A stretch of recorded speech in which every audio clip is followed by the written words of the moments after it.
I know for a fact I'm not going to take it anymore.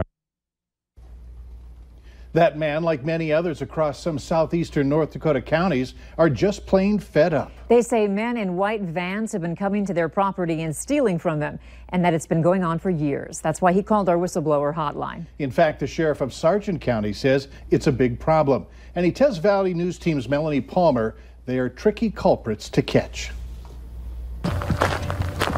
The quiet innocence of rural North Dakota is being invaded by who the sheriff calls a well-organized group of scrappers. They drive right through the yard. They might honk a couple times. They scope the place out.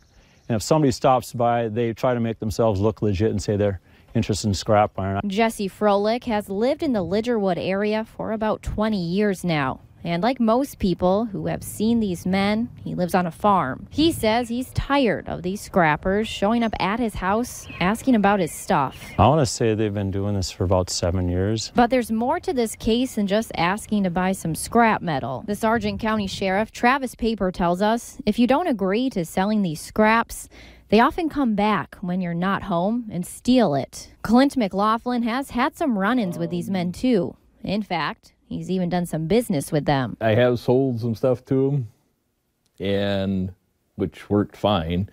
But then I've also heard where people have come and the stuff is gone when next time you come around to your farm. And so what they're doing is illegal if they steal it, right? But not if they offer to pay for it? Well, yeah, I mean, that's the gray area. You know, there's, whether you want to call it a ruse or whatnot, they've got every right probably to go to somebody's farm site to offer to purchase property. It's when they come back or they scope out that farm site and they just help themselves to the property. Sheriff Paper says they've had some luck tracking down these guys. We have made arrests in the past. In one incident, it turned into a short pursuit, actually. But they're still scratching their heads. You see, these men aren't your average scrappers. The sheriff says they know what they're doing. We're getting a call of a certain vehicle, let's say a white van. That's the call that we get.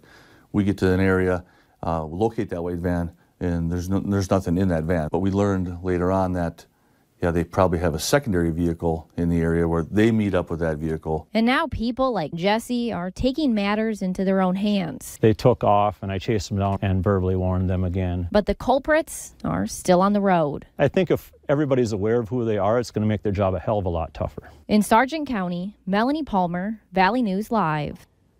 So what's next for the Sheriff's Department, who's trying to catch these guys? Sheriff Paper tells us he plans to start issuing trespassing warnings right on the spot. And if they come back, they're subject to arrest. He says they believe the materials they're buying or stealing are likely being sold in the Twin Cities.